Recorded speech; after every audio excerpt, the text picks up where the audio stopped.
Welcome to the annual DefCon convention. This meeting was held in exciting Las Vegas, Nevada from July 9th through the 11th, 1999. This is videotape number 22, The Ethics, Morality, Practicality, Patriotism of Hacking.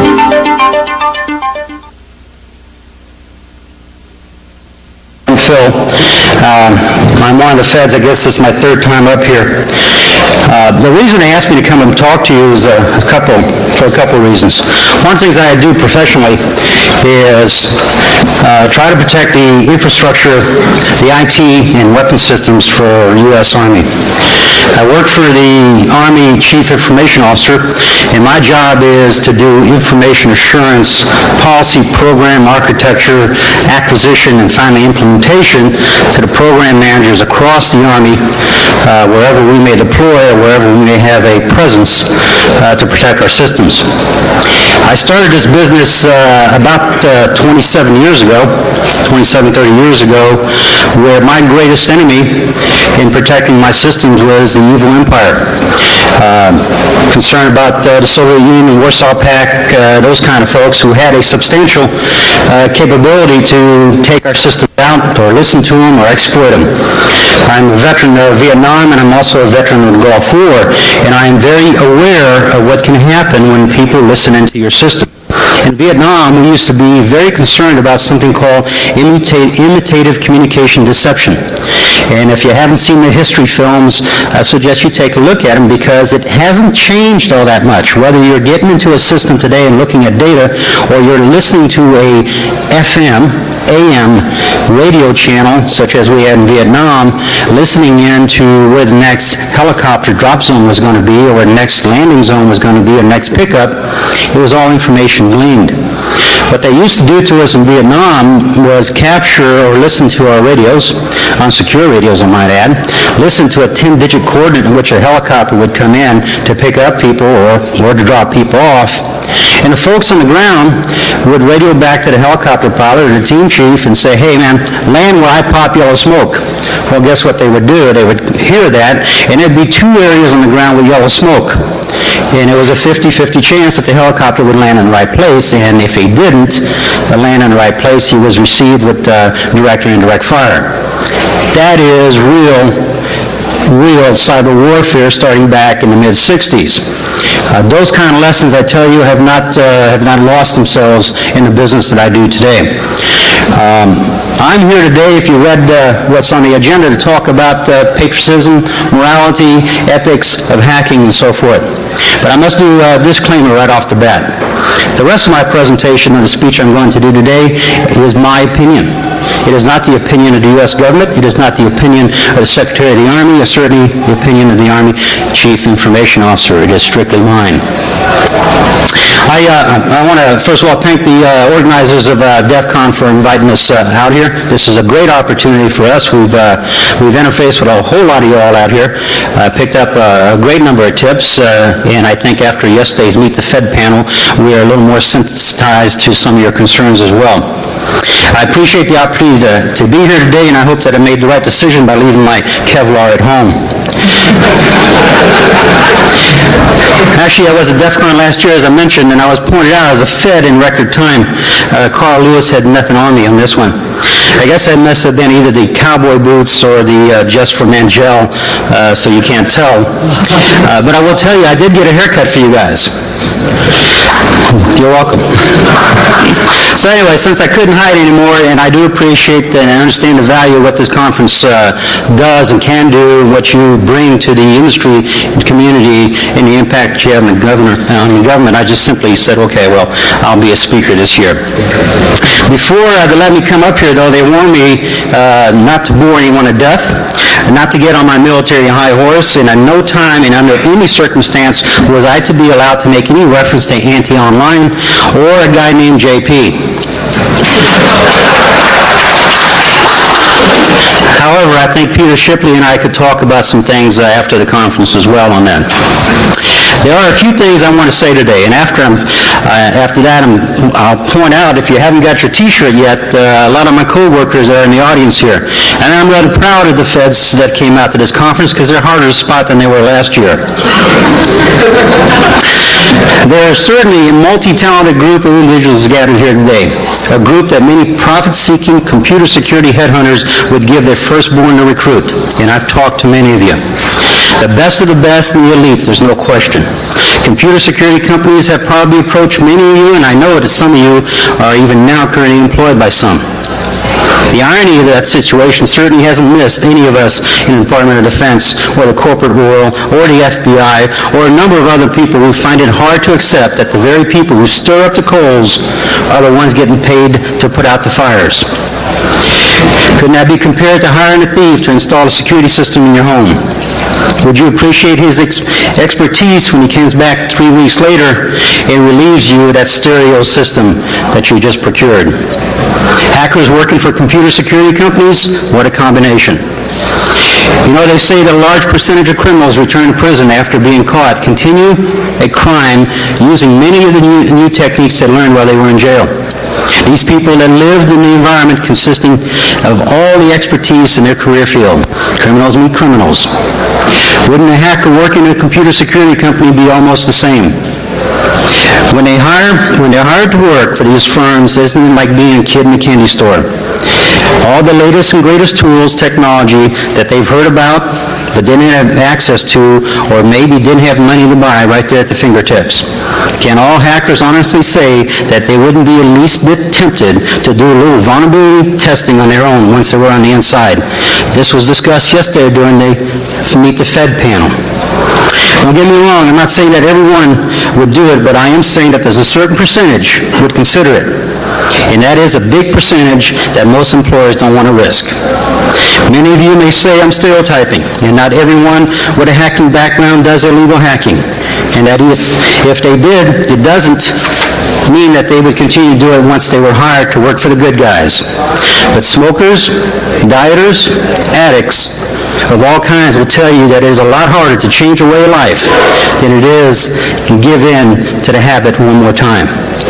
Before I go, let me make something clear. I'm not labeling all hackers as criminals. I'm saying that criminals are criminals. If you haven't been caught for breaking the law, and if you have been caught for breaking the law, you're a criminal. If it is your passion and pastime to poke, prod, dissect computers, computer code without breaking any law, then you're a technician in high demand. When it comes to military, we have enough problems to worry about without adding convicted hackers or criminals to the payroll. And if you believe what you read in the papers or see on TV, I'm sure most of you would agree that we just don't need any more trouble than we have. And isn't it ironic, if you will, when we had the conversation yesterday about doing a little vulnerability analysis just to show people how well they were insecure, that someone took down the DefCon homepage. And if you haven't seen that, you need to take a look at it. So you do yourselves, and that's kind of telling. On the other hand, there's no question that we would benefit from hiring people at the level of intelligence expertise that these people have. Script kiddies excluded. It's no secret that the biggest obstacle the military faces in its efforts to run cybersecurity race is a lack of well-trained people who are always committed to the longevity that's required to complete this important task. Dr. Honker, Jeff Honker, was here on the platform with you yesterday from the National Security Council, spoke about implementing initiatives that would keep that technical staff in place at least a little longer. More money is a great starting place, and that would also enable us to compete for personnel in other corporate contract, some of our friends, which we call Beltway bandits. Be able to get those folks into the business. Why do hackers hack? Well, we consistently hear about the part of the hacker culture that claims that they do it for the good of computer security, and that pointing out vulnerabilities in other people's system is a good thing that educates the victim about the gross lack of their security. If they should happen to delete or alter a few files or alter a home page while they're at it, then so be it.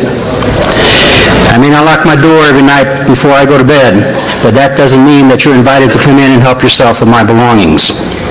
That's the same rationale that I use for people who use that argument. What about repercussions of these lessons? I can think of a few situations that are near and dear to my military heart.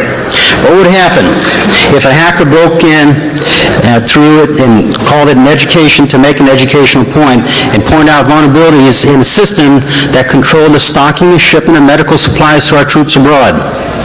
Is it worth the lives of our countrymen to have bragging rights about owning someone else's box? How funny or educational would it be if a shipment of weapons meant to protect our homes and families were replaced with packages of terminal underwear to a few well-placed keystrokes? These things are all possible, and they are of great concern to me. Is everything justified in the name of education? I think not.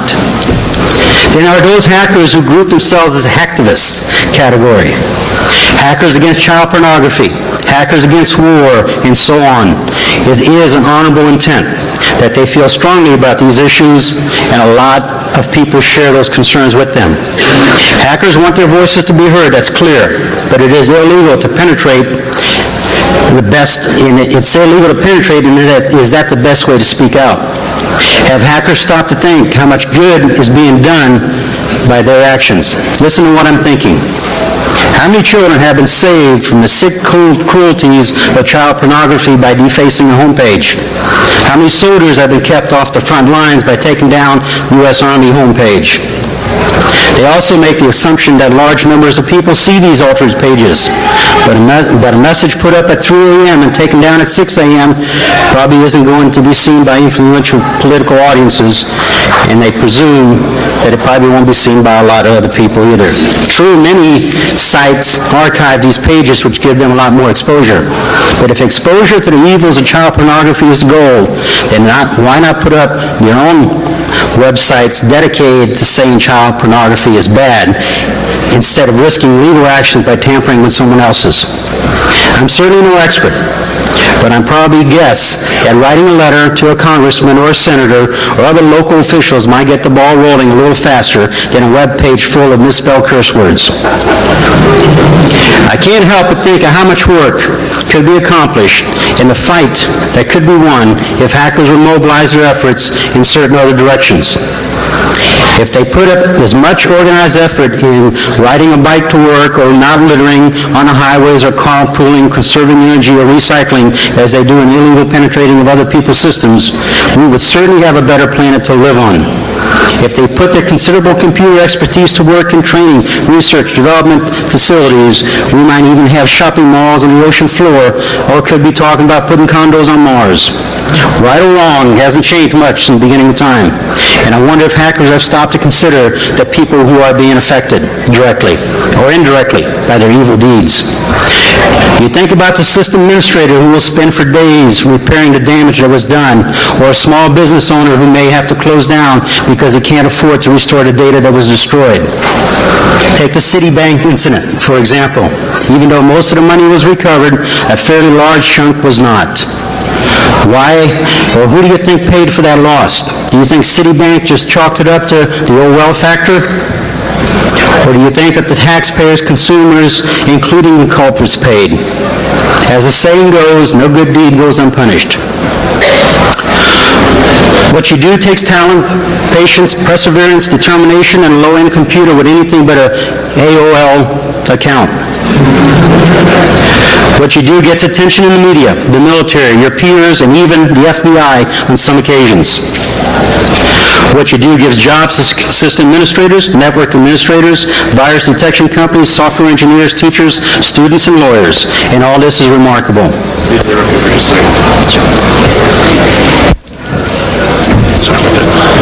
Excuse me, folks, real quick announcement. Is there a Brett Bressler or Roman Israel in the audience? Or does anyone know these people? If you do, would you please ask them to go to the second floor and talk to a lady named Sharon? There is a family emergency that you need to handle immediately. Thank you very much.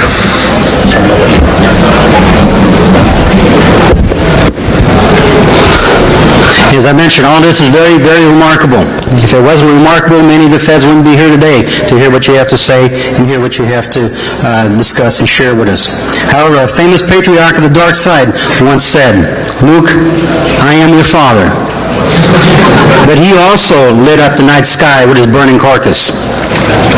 The point is that it may be fun to be a bad guy, but in the end, when it comes down to an eternity in hell or damnation, a few hours or days behind bars, or the FBI beating down your door in the middle of the night, wouldn't you rather choose the big hat and cliff chin of Dudley Do-Right, or besides, Dudley always gets the girl, and Olive Oil never chooses Brutus over Popeye? You're all talented, a group of talented people. Your career opportunities and your earning potential will be far greater than any in my generation. The sky is limited, but there is a catch. The old saying is true about not being able to have your cake and eat it too. Illegal activity will never be rewarded, and those hackers that have escaped prosecution may feel like they'll never be caught. But sooner or later, justice will catch up, and they'll realize that no one is invincible.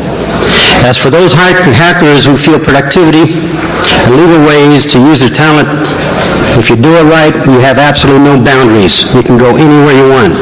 In closing, I have just this left to say.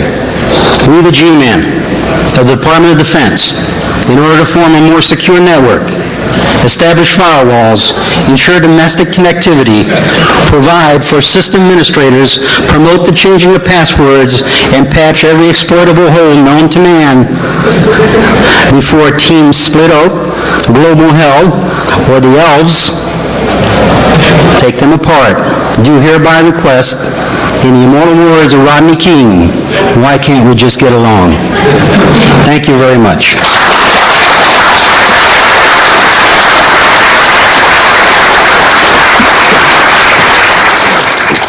I have 7 minutes, and I'll take any questions you have, or we'll call it even split here. Yes, sir. I read an article a few months back in Federal Computer Week where you gave a demo to a bunch of officers to turn on a webcam or microphone. I was wondering what the general reaction was when that happened. Oh, I'm glad that's a good question. The question was that he had read an article that myself and Miss Robin, who is my personal hacker, did a demo to some of the higher-ups in the government in which we broke into a system exploiting poor password management, turned on a couple directories, captured some audio through a WAV file, brought it back, turned on some cameras, took their pictures and so forth. And the question was, what was your reaction to the leadership? Shock is probably the best word to sum that up. I think that most of the leadership business understand that people's email is in jeopardy, and they have grown to at least understand that risk. Not sure that the higher up you go in the executive chain, that they fully understand the technical ramifications of that capability. But when you turn on a capability to their local PC that captures them speaking, or if they happen to be silly enough to leave the camera plugged in and you can take their picture while they're speaking, that kind of really makes them quickly aware of the vulnerabilities of the technology and where to place it and so forth. I gave that demonstration to some folks at the Army War College, and I'll tell you a little funny story here. There was a lady in the front. You could tell by her body language she was extremely nervous and under significant stress, which worried me because it is not my intent when I do these presentations to put anybody in a heart attack mode. So I finally stopped the demo. I asked Miss Robin to quit for a minute, and I asked this lady straight up, I said, is there something I can do for you? I mean, would you like a glass of water or something of this nature? She said, no. She said, I'm really pissed at my husband, and I'm trying to understand what my demonstration had to do with her present feeling about her husband. And I said, well, why is that, ma'am? I mean, I started the conversation. She had my interest, a couple hundred people in the audience. I said, why is that? She says, I told him to take the computer out of our bedroom. I think we at least made one convert that day. Any other questions? Sir. Would you like to comment on, there's a news story floating around that some U.S. letter agencies are employing hackers to hack into the bank accounts of Yugoslavian officials, namely Slobodan Milosevic. You confirm or deny that? If it's true, how does that relate to hacking the legality of officials? I really don't know anything about that, so I can't comment on it. Sir?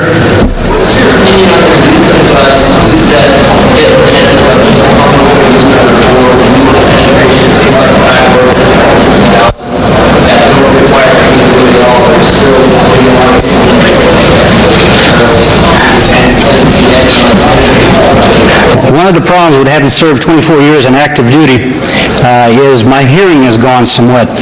Could you come closer or have someone repeat the question, please? Talking about how you feel about utilities like back office,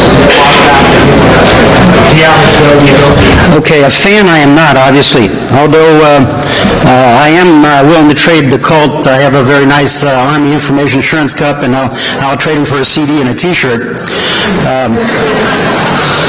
There's no big secret if you've watched the media and so forth that back offices causes some degree of stress and concern.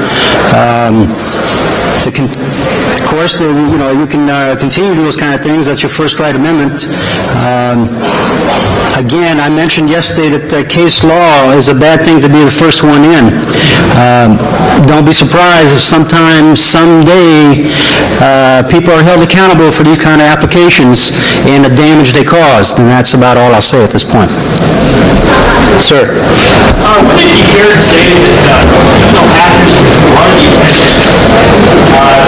the real threat to just about anybody's system, whether it's corporate or DOD or whatever, really the user and their lack of experience, expertise, education, and that anybody that's in the security field in analyst concentrating too much on worrying about the hacker and not educating the user properly? I think it's an age-old, the question, I'll try to rephrase it. The concern is whether we ought to educate our users more and worry less about hackers or focus on the education of our system administrators. I am one of a growing school, I think, that says the user shouldn't be any more educated in using the system. And the system administrator, the service provider, ought to be wholly responsible for securing the integrity of that system. I think that we are focusing our attention and our resources on the system administrator, the service provider, the technology infusion to provide that security.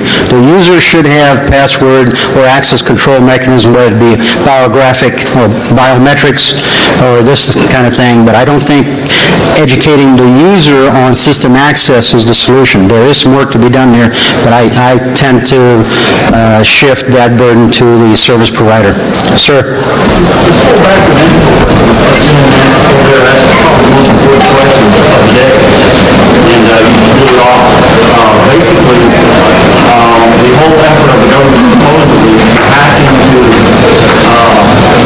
Yugoslavian systems for military purposes, using hackers to do that. And you said, you can talk about that. What's your personal opinion about the ethical issues associated with doing that? Let me clarify. It's not that I didn't want to talk about it. I truly do not know about it. My job in the department is computer network defense, not computer network attack. Okay, and I focus on that. The ethical issues on computer network attack, I'm not sure that I've in my own mind determined what the grounds rules are. We had a discussion last night by the pool with Dr. Honker and a few others about the legalities of a stage of war and what constitutes an attack. In a traditional sense, in the physical world, you throw a bomb at me, it's very clearly that you've attacked me. You shoot at me, and I know this as well. You penetrate my system and violate my sovereignty, folks consider that to be an attack as well. But from a legal perspective, I don't know what constitutes an attack, and I don't know that Congress will wrestle with that anytime soon.